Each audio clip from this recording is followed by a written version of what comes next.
Meus irmãos, a paz do Senhor Jesus Cristo. Queria deixar aí mais uma fala referente a esse dia chamado de Dia dos Pais.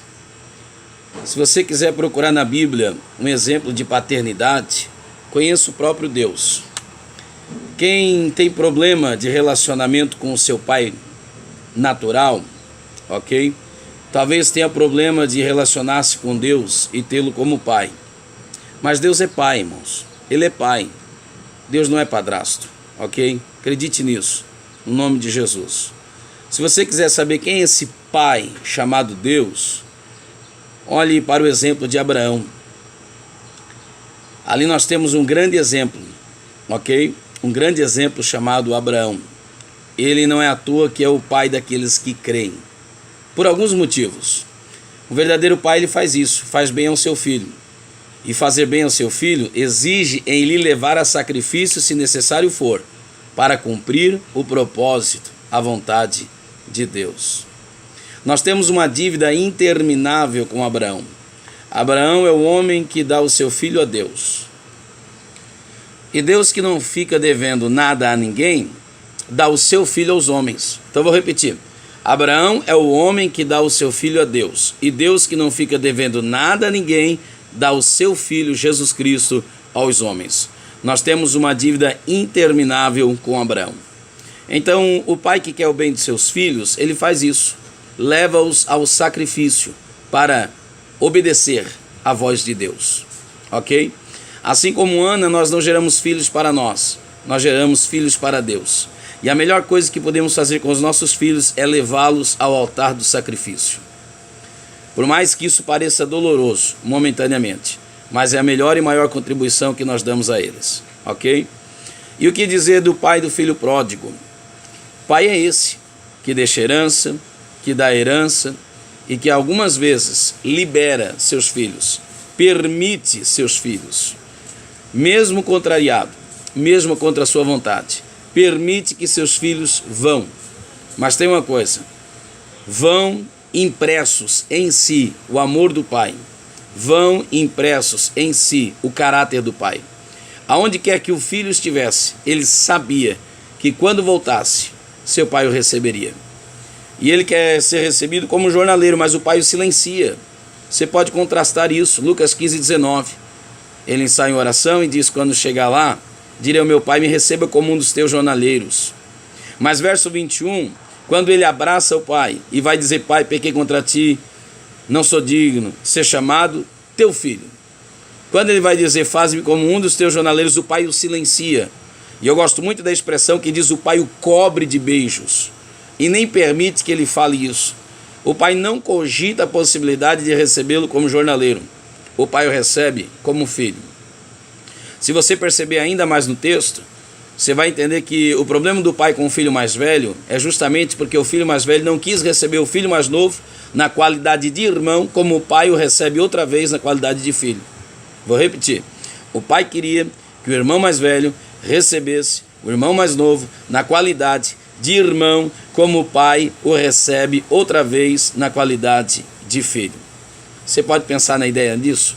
O pai sai com o filho aos trabalhadores, mostra a fazenda e diz a eles: meu filho, estava morto, mas reviveu, meu filho, errou, pecou, meu filho. Eu permiti que ele fosse, quebrasse a cara, mas eu nunca fechei a porta. A mesma porta pelo qual o filho saiu é a mesma porta pela qual o filho pôde entrar. E a Bíblia diz que quando o filho retorna, o pai o vê de longe. E o pai o vê de longe. Por que o pai o vê de longe? Porque estava ali esperando que ele regressasse. Por que o pai o vê de longe? O pai o vê de longe e o reconhece. Ele não é mais o mesmo filho, da maneira que saiu. Ele não está no mesmo estado. Mas o pai não olha para o seu estado, mas olha para quem ele é. O pai não olha para o teu estado financeiro, para o teu status. O pai sabe que você está voltando quebrado. O pai sabe que você foi rico e voltou pobre. Mas ele te recebe do mesmo jeito. Ele te aceita do mesmo modo.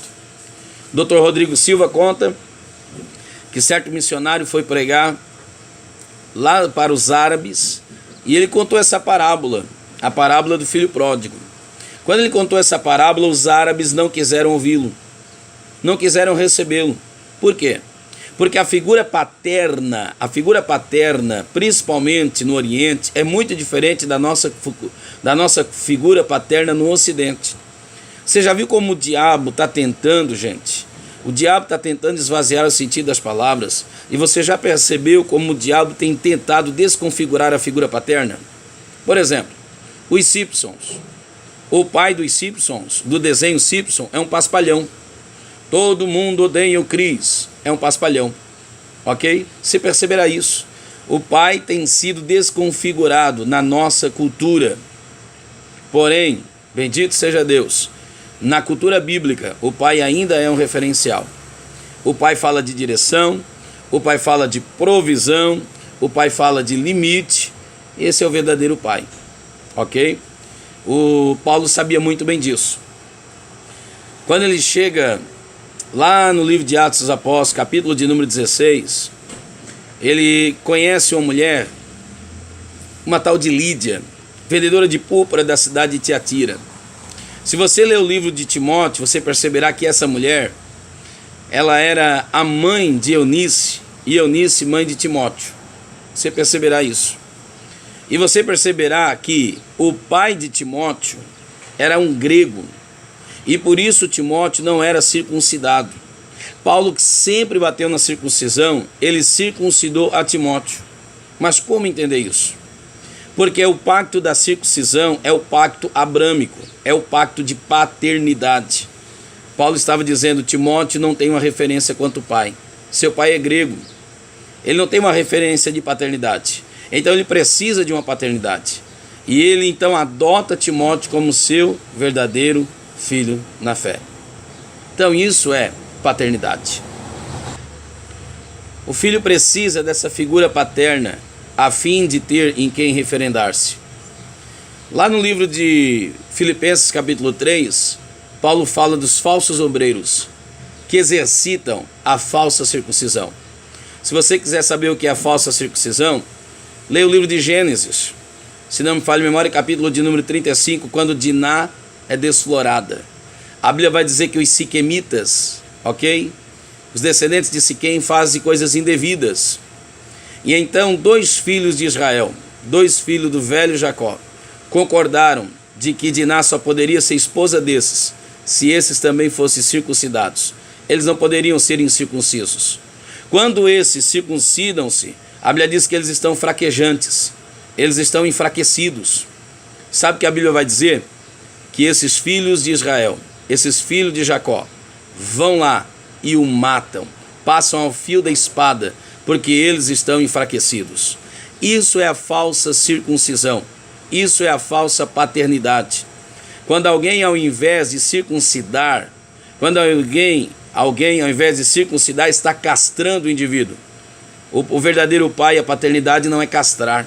Se você castrar o indivíduo, você impede que ele reproduza. Então, circuncidar é uma coisa, é pôr limite. Castrar é outra coisa.